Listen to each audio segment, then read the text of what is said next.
Hello everyone and welcome. Thank you for joining me today for this session on adult dyslexia assessments and reports explained. And also thank you to the Dyslexia Association of London for inviting me to deliver this webinar to you. I'm very happy to be here this afternoon. My name is Anna Cooper and I am a dyslexia assessor, teacher and professional musician based here in London. I run my own assessment practice where I offer assessments to adults in higher education and the workplace. I also offer academic and music related study skills, and I currently support undergraduate and postgraduate students at the Guildhall School of Music and Drama. I am a woodwind musician too. I trained at Trinity Laban Conservatoire of Music and Dance, and this is where I started to become especially interested in the field of dyslexia and also in the field of music and dyslexia. I am dyslexic myself, and so I have an insight into the assessment process from both sides. As an assessor, but also as an assessee, I know how it feels to go through the assessment process and to be told you are dyslexic, and I know how life can be as a dyslexic person too. I also know how fulfilling the process can be from both sides. As an assessor, you're providing people with answers to long-standing questions and offering ways of moving forwards. And as a dyslexic individual, I have had first-hand experience of the benefits that assessment can bring. So I'm hoping that this webinar can help those who are maybe considering having an assessment, and also those who have had an assessment and would like to better understand their report. So let's look at what we are covering today in the session. I'm going to describe the assessment process. What are the stages of an assessment? And what can you expect to happen? And why does it happen in this way? I'm also going to explain the key features and terminology of your assessment report. Now, there are certain key features, and there is some quite technical language within a dyslexia assessment report. And so I will explore the main areas with you and explain what some of the terminology and key features mean. And then once you've had your assessment and you know the outcome, what's next? I will look at some avenues post-assessment that you might wish to consider. Well, first things first, how does an assessor approach an assessment? And I can understand that undergoing an assessment may feel like quite a daunting process, and it's not entirely helped by the word assessment, as there are associations with notions of pass and fail. However, assessors aren't approaching an assessment with this mindset. The assessment process does not work like that at all. The method is an exploratory one, in that our aim is to ascertain your individual profile by establishing and celebrating your strengths, and also identifying any challenges you might be experiencing, and look at how these may be impacting on your study, work, or your day-to-day life. And I think one of the really great things about assessment is that the process is very interactive. You'll be given a questionnaire, you might have an informal interview with your assessor, and there is also an in-person assessment, and this is where your assessor administers certain tests. And I think this stage is what most people associate with the assessment process, but an assessment is definitely more than this stage in itself. It goes beyond that, it's much broader. Other individuals can be involved in the assessment process too. This is quite common, but we only involve other individuals with your permission. So we might ask parents, tutors, or work colleagues to provide another perspective on your strengths and challenges. And this can be a really valuable contribution to your assessment. And by carrying out an assessment in this holistic way, an assessor can start to piece together a picture of a person, like assembling a jigsaw puzzle, and it allows us to gain an understanding of your situation and the factors which might be at play. What can a dyslexia assessment offer me? Well, it can potentially provide a formal recognition of dyslexia, which is then documented in a report. And This report provides an in-depth evaluation of your strengths and challenges too. You'll find out ways that can help to overcome certain obstacles you're experiencing in your study or employment or daily life, as assessors always make recommendations to help you address these difficulties. So you'll come away from your assessment with some good strategies and ideas for ways of moving forwards. Your assessment report, it can be shared with other individuals, such as a teacher or a line manager. And this can be quite a helpful thing to do, as it allows people to understand the very nature of your challenges and help them to provide you with appropriate support. Also, if you're applying for a workplace needs assessment, your report can help to guide your needs assessor. So any recommendations they make will be very much targeted and tailored specifically to your needs. Assessment findings can also serve as evidence for exam access arrangements while you're studying at college, university, or for professional exams. And if dyslexia is identified, the assessment report can serve as evidence to access the Disabled Students Allowance, or DSA. Now, this is a government-funded scheme for those enrolling in higher education, and I'll elaborate more on this a bit later on. So really, an assessment could be seen as a type of investment in yourself. And as you've seen, the final report from the assessment is quite a multifunctional document. Who can assess me for dyslexia? This is an important point. Dyslexia assessments can only be carried out by a suitably qualified practitioner. And there are two types: either specialist teachers like myself, or psychologists. Typically, educational or occupational psychologists can identify dyslexia. And both have to be a member of a professional body. So in the case of specialist teachers, this might be the British Dyslexia Association, PATOS, or the Dyslexia Guild. In psychologists, they'll be members of the British Psychological Society or the Association of Educational Psychologists, and they'll also be registered with the Health and Care Professions Council. And just going back to specialist teachers for a moment, most specialist teachers will hold something called an Assessment Practicing Certificate or APC. It's not mandatory that we do hold an APC. However, an APC is a recognition of professional competence in assessment, and it means that your assessor undertakes regular professional development, which is pretty important to do in an ever-evolving field. The dyslexia field moves very quickly, so it's important that your assessor keeps up to date. An APC is also reviewed and renewed every 3 years, and this is a way of monitoring our practice, ensuring that we are providing a good service and adhering to current guidelines surrounding SPLD assessment. And though APCs are not mandatory for specialist teachers to hold, I will add that if you are planning on applying at some stage for the Disabled Students Allowance, the specialist teacher must hold or have held an APC at the time you're assessed. Otherwise, your report will not be accepted by DSA and you won't receive funding. The assessment process, it happens over a period of time in a sequence of steps. Before your in-person assessment, assessors will ask you to complete a background information questionnaire. And this covers aspects such as your developmental, educational, and/or employment history. And some assessors might conduct an informal interview too, to discuss your answers in a bit more detail. And this is something I quite like to do prior to the in-person assessment. It might be worthy of note that during this initial background information stage, specific questions will be asked about your medical history. For example, questions about your vision and hearing. And if there are any problems here or concerns, then we would recommend you consult with a medical professional before you have your in-person assessment.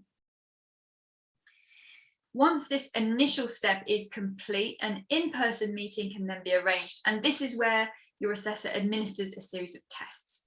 This process takes about 3 hours and takes place in a confidential space, so it's just you and the assessor. And after your assessment is finished, your assessor will then need some time to calculate your test scores and analyse the data before the assessment outcome can be determined. And once your assessor has arrived at their conclusion, they will write their findings up in a final assessment report, which is around 25 to 35 pages in length. And we'll explore what this contains a little bit later on. The time it takes to receive your report is not set in stone. It does depend, but on the whole, it can take between 2 to 4 weeks to receive your report. How do assessors identify dyslexia? Well, this process seems pretty lengthy. I might hear you say, is this really necessary? And yes, it is. And this is because dyslexia is a multifaceted learning difference. So there is not one single test that can identify dyslexia. It's by no means a straightforward tick box exercise. Instead, dyslexia is identified by exploring the interaction between biological, cognitive, and behavioural factors. We explore biological factors because we understand that dyslexia has a basis in the brain. There are structural and functional differences between the brains of dyslexic people and non-dyslexic people. Since there are these biological differences, we expect that there will be differences in specific functions in the brain. And so we explore core cognitive processes which are reported to be different in dyslexic learners. We also look at how these specific cognitive differences impact on someone's behaviour. So in the case of dyslexia, it might mean that there are some challenges with literacy. And in addition to these 3 levels, assessors need to consider how someone's environment might be impacting at each level. So we would consider things like vision, hearing, physical and mental health, developmental and educational history, for example. We would need to consider how these factors could be impacting on the assessment results. Say if someone received poor teaching or had prolonged absences from school due to illness, this might have impacted on learning or literacy acquisition. In light of this information then, what are the implications for the assessment process? What are assessors required to do on a practical level? And therefore, what does this mean you will experience in an assessment? Looking firstly from a biological level, we recognise that there is a genetic basis for dyslexia. It runs in families. Therefore, assessors will ask whether there are or have been cases of dyslexia in the family, or maybe you're aware of some specific learning challenges. And these type of questions, they might be asked via a questionnaire or during your informal interview with your assessor. It is important to remember that even if there is a genetic predisposition, it does not mean that you will be dyslexic. Also, if you're not aware of any familial history of dyslexia, it doesn't mean you can't be dyslexic. Dyslexia can skip generations, and perhaps dyslexia wasn't identified in some cases in your family. Moving on to cognitive abilities, which could be seen as central to an assessment, since dyslexia is essentially a difference in information processing. Therefore, we explore certain processes of the mind which we understand to work differently in dyslexic individuals. And this is part of the in-person stage where you sit with your assessor and they administer specific tests. There are a few areas of cognition that have been associated with a dyslexic profile. And one key area that assessors explore is someone's phonological processing skills. And this could be considered at the heart of a dyslexic profile. All dyslexic individuals will experience varying degrees of challenges in this area. Phonological processing, it refers to someone's ability to use the sounds in words to access and understand spoken and written language. There are 3 areas of phonological processing. So phonological awareness, phonological memory, and rapid symbolic naming. Phonological awareness, this is referring to someone's ability to recognise and work with the sounds in language. Phonological awareness is essential in reading and writing tasks. If you have a good grasp of the sound structure of words, it can help you translate that from or to print. Phonological memory, it's a temporary storage system for phonological or sound-based information. It is our ability to recognise, remember and repeat back sequences of sound. It's like an internal tape recorder. And dyslexic individuals can find it quite difficult to recall sequences of sound, and their capacity to store sounds can fill up quite quickly. And finally, we have rapid symbolic naming. So tests of rapid symbolic naming explore our ability to retrieve phonological information from our long-term memory. How quickly can we access words from our long-term memory? If we are slower at retrieving this type of information, it can impact on our reading fluency, for example. We might see a word and it could take us a little longer to retrieve the information about the word to crack its code. So assessors look at someone's awareness of the sounds in language, how efficient they are at holding the sounds in language, and the speed at which they can retrieve sounds in language from long-term memory. We also explore your working memory abilities, which is an aspect of memory function. And challenges with working memory is recognised in dyslexic individuals and considered to be another key characteristic of a dyslexic profile. Where your long-term memory holds vast information you have saved in your mind over an entire lifetime, like a mental filing cabinet, your working memory, on the other hand, is more like a shelf in comparison, and a slightly wobbly shelf at that. Your working memory is designed to temporarily hold only a small load of information at a time. And not only does it store or hold information, but your working memory can manipulate information to help you carry out a range of cognitive tasks. So it's essentially working. And one example of working memory function could be calculating a mathematical sum in our head. So 29 plus 13. In order to work out the answer here, you need to hold the information, 29 plus 13, and carry out a series of mental calculations, which involves manipulating or doing something with the information you're holding to get 42. Another example might be when listening to someone speaking. You would need to hold the information they're saying in your mind and process it to extract meaning. And these tasks are all relying on working memory skills. Your speed of information processing is considered too, where we focus in on your visual processing abilities. How quickly can you take in visual information, make a decision about it, and respond to it? Is the process quite fast and direct? Like driving on a motorway, you get there quite quickly, or is it more like taking the scenic route? The final component of the cognitive areas we consider is your verbal and visual abilities. Here we consider how you understand, analyse and problem solve using information both verbally and visually. These tests, it can be really helpful for an assessor as they can potentially highlight strengths, which we acknowledge, but we also like to incorporate strengths into ways of helping you overcome any challenges you might be experiencing. And we would then write these in the recommendation section of your report.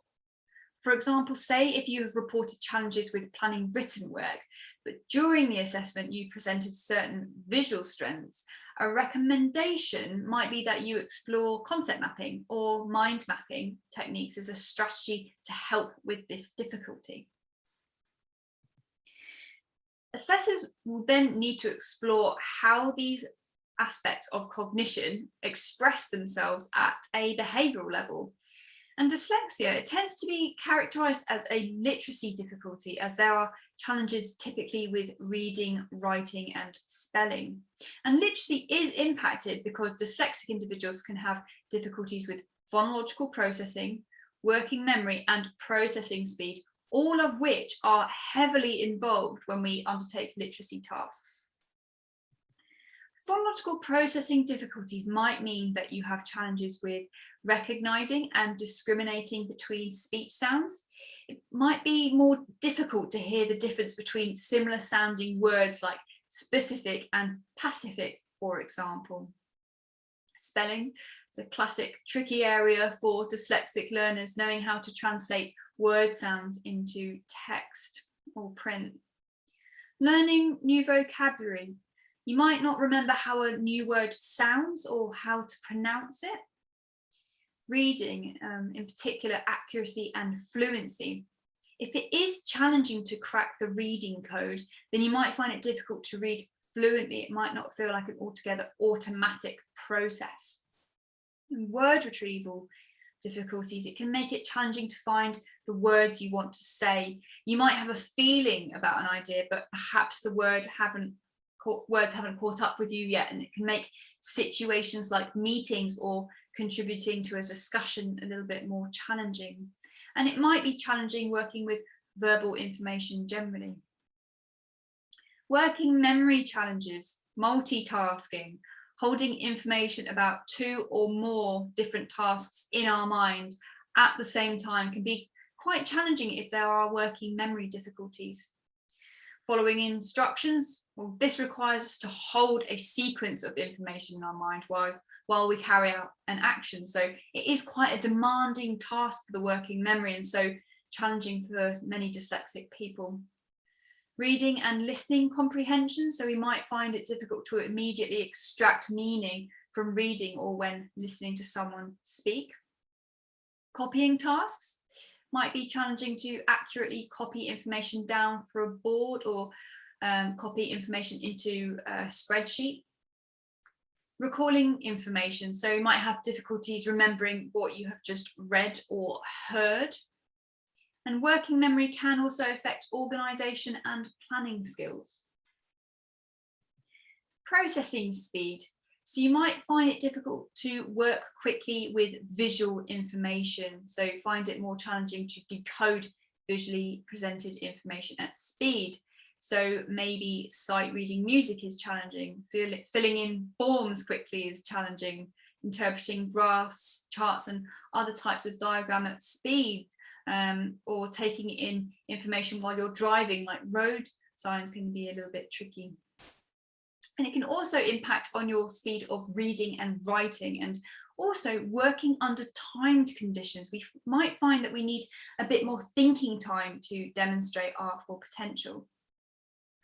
And these are by no means extensive lists. There can be other behavioural presentations too, which have been linked to a dyslexic profile, including difficulties related to concentration, time management and maths, for example.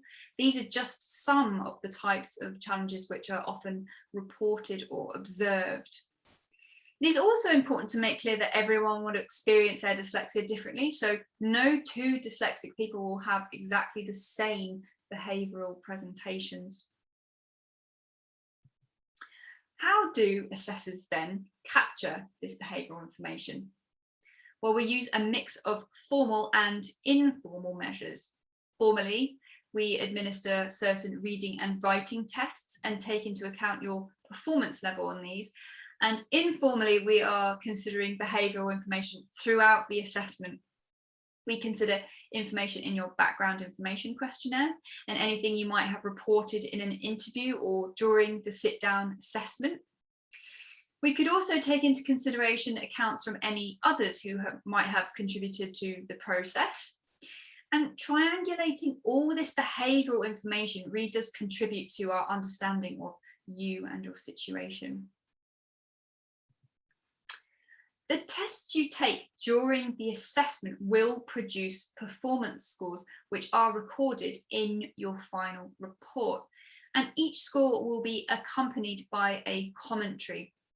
These commentaries contextualise your scores as your assessor interprets your performance in light of the information that they've received and also what they've observed throughout the assessment. Therefore, it's really important not to look at the scores in isolation, as they can only tell you a portion of the story. Taken out of context, scores, they're not really that meaningful. So I can't emphasize enough how important it is to read your assessor's commentary on your performance. Don't just look at the scores. And this quote I've listed here is quite a familiar one to lots of assessors, and it really does emphasize how important it is to consider the bigger picture, especially in the second point there where it refers to test results as observations. You need to read your commentary to understand the score. At the same time, it is important to understand what the test scores mean and what might be meant by standard score of 102, for example. So let's explore this in a little bit more detail. An example for you. If we were to consider some occurrences in the natural world, like height and weight, we can expect variation. Within a population, there will be an average height and an average weight, and people will fall above and below this average. If we were to visually represent this natural variation, it would look like this. And this is a normal distribution curve, and you can see it's shaped a little bit like a bell, which is where it gets its other name, the bell curve. And you might have been shown this by your assessor if you've had an assessment before. The line down the middle of the bell curve represents the mean, which is a type of average. And as the curve is symmetrical, 50% of scores will be lower than the mean and 50% of scores will be higher than the mean. You may notice that there is a big peak around the middle and it tapers out at the end. So if we consider our examples of height and weight, this peak tells us that most people are around an average height or weight, but there will be some people who are much taller or heavier or much shorter and lighter, but by no means as many. And this is represented by the bell curve tapering out at the ends. This type of natural variation in the population can also be applied when we test people's cognitive processes and skills, as most people's brains are similar in the way that they make sense of the world, but there will be a natural variation in performance. Therefore, assessors refer to this bell curve when they evaluate someone's performance on a test, as it helps us to see where a score is in relation to the average. And the bell curve that we use has a mean of 100. At the moment, according to our curve, we can only determine whether a score lies above or below the mean. We have no gauge of exactly how far, but we can provide a more accurate measure of how far away it is. And to establish this, we divide our bell curve into equal slices like this. And we call these slices standard deviations.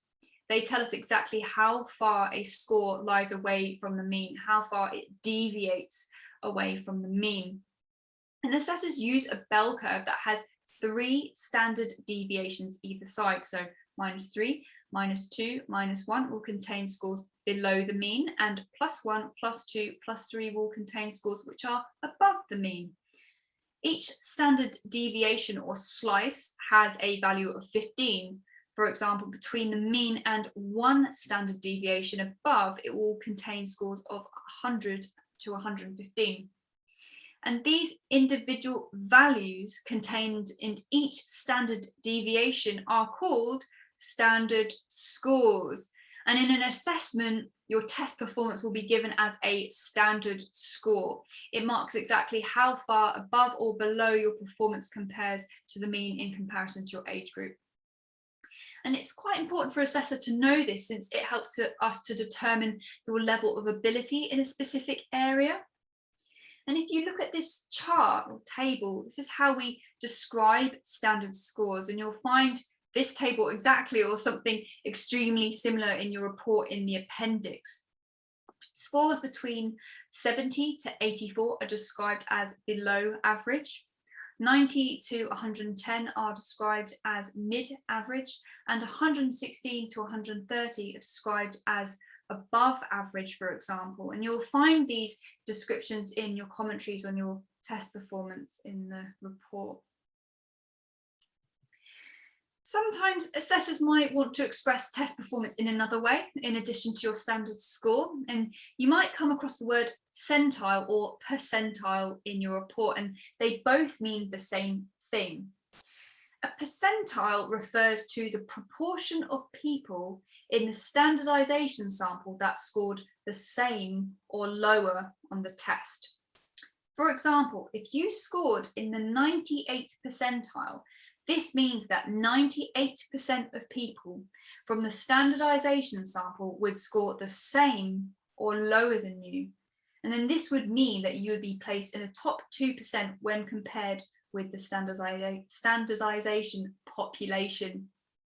And typically, assessors reference percentiles when we detect an area of strength. And at the same time, if there is an area of strength, it might not be expressed using a percentile. It's not mandatory for us to use them. It's very much up to the assessor whether they choose to include them in reports. And there will be some other statistical terminology in your report, but in terms of scoring, these are the terms that are used. And once your assessor has all your standard scores, they will then start to analyse your scores in conjunction with all the other data obtained during the assessment to evaluate your individual profile and bring the assessment to its conclusion. We consider how all the information we've gathered fits together so we can form a big picture, and we're a little bit like detectives in this regard, piecing all the evidence together. We consider what the strengths are, what the areas of weakness are, and we think about the potential impact of any challenges. And this stage is also where an assessor will decide whether they have sufficient evidence to support the identification of dyslexia. Even though no two profiles will ever be the same, we can expect a certain pattern of characteristics in a dyslexic profile. And what an assessor will do to decide is to refer to an accepted definition of dyslexia and use their professional judgment and expertise to map the findings to a definition and decide whether someone meets the criteria of dyslexia. And once your assessor has come to their conclusion, they will most likely share this with you and then start to write up the assessment in a final report. Depending on when you had your assessment, your report format might differ a bit from the one I'm about to show you. However, the content will generally be the same, but the organisation will probably be a bit different. And the one I'm going to mention here is the most recent report format. And a report will contain a cover sheet, and this includes your details as well as your assessors, followed by something called the overview. And this is a summary of the whole assessment, and key information is included here. It's quite a useful part of the report, really, as it's only 2 to 3 pages long, and it can also be attached and detached and sent to your employer if you prefer them not to see your whole assessment. And then we have background information, and that details the information you or others have provided prior to the in-person assessment. Test conditions, and they mention the environment during the assessment and any other factors that might have contributed at the time. Cognitive profile, so here lies information on your phonological processing, working memory, speed of processing, and visual and verbal abilities. Additional diagnostic information, so sometimes assessors might have reason to suspect some additional challenges, and so in these cases they would administer screeners. For example, screen for potential dyscalculia or dyspraxia, and findings from the screeners would be discussed here. Next, we have the attainment section, which discusses the various reading and writing tests you had. And then confirmation of diagnostic decision. And this is the beginning of the end of the report, really, and where your assessor will state whether the assessment has provided sufficient evidence to support dyslexia, and they'll discuss this here. Recommendations. So in light of what we have discovered, what is the next step forward? And we'll talk about these recommendations in a bit more detail in a moment. And finally, the appendices, which provide an explanation of the statistical terminology used in your report, a summary table of your test results, a definition of relevant learning differences. So here we would put a recognised definition of dyslexia. And we include a list and description of all the tests that have been used in your assessment and any additional references. So if we've cited any literature in your report, we would list them here. It's important to know that assessors won't keep your report on file forever. We're not allowed to keep a report on file for an unlimited amount of time because this would breach GDPR. So make sure you keep a copy safe and have an electronic copy too. It's very important.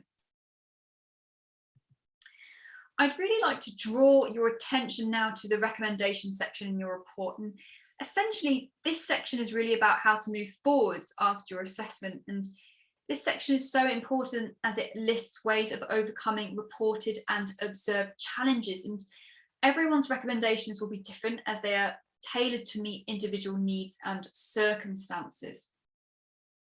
Assessors may make recommendations for the following: onward referral.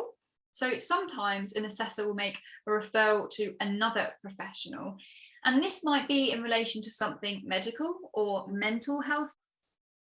We would also make a referral if there are indicators of a possible co-occurring learning difference. We might recommend for someone to make an appointment with a relevant professional to explore this further. Specialist IT software and training on how to use it. So we might mention things like text-to-speech software or speech-to-text software, mind mapping software. You might list some useful references and resources, so any helpful websites, apps, or books.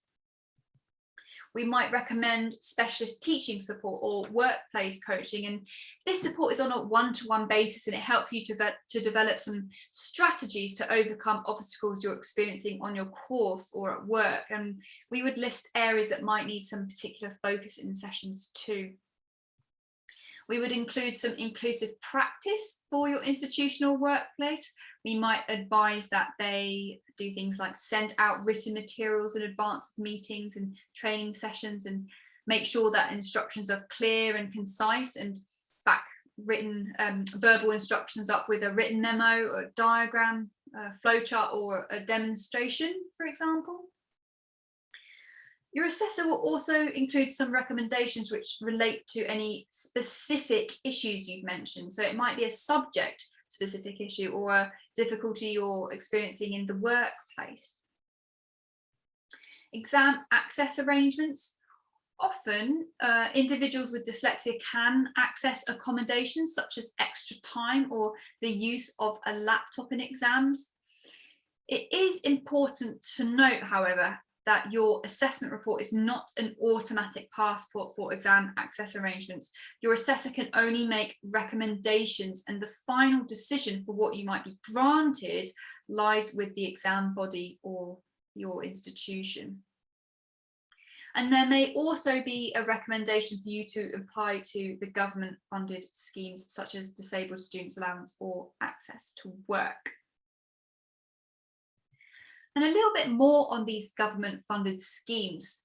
The Disabled Students Allowance or DSA is support for those entering higher education, and the Access to Work scheme is for those who are in work or about to start work, either on an employed or self-employed basis. For dyslexic students, DSA typically funds specialist equipment and training on it, what we call non-medical helpers, so study skills tutors or mentors, and other disability related support. So it might be things like printing ink.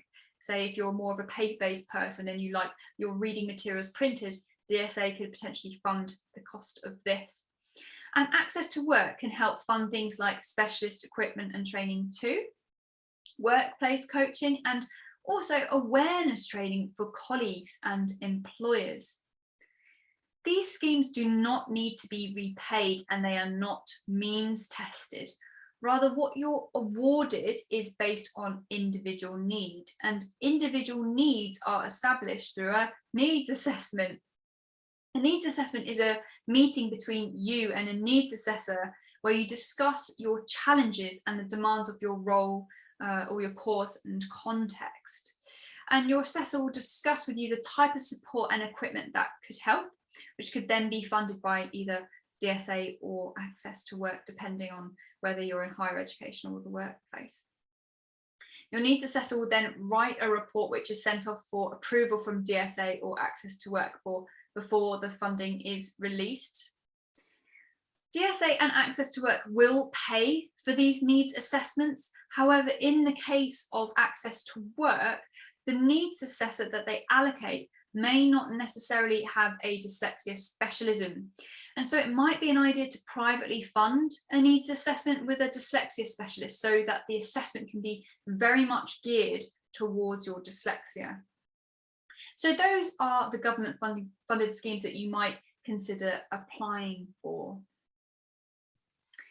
We are nearing the end now, and I hope that any questions that you may have had about the assessment process or your report have been answered. But before we finish, I'd just like to remind you that although the process can identify dyslexia and it can evaluate certain aspects of your cognitive profile and specific skills, the assessment can by no means capture all your qualities and talents. And I really wish I could write this in everyone's report, that the assessment cannot quantify attributes like creativity, determination, character, resilience, intuition.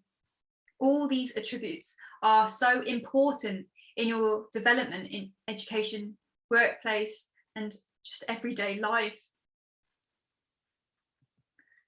Thank you for listening and attending this webinar today. If you'd like to get in touch with me about assessment, study skills, or have any questions, please feel free to email me at anna@ac-da.co.uk. You can also go to my website, which is www.ac-da.co.uk, and follow me on Instagram or Twitter. I'm very active there and posting information about assessment and study skills and lots of hints and tips, so it would be great to connect with you. Thanks again, everyone, and I look forward to joining you in the questions.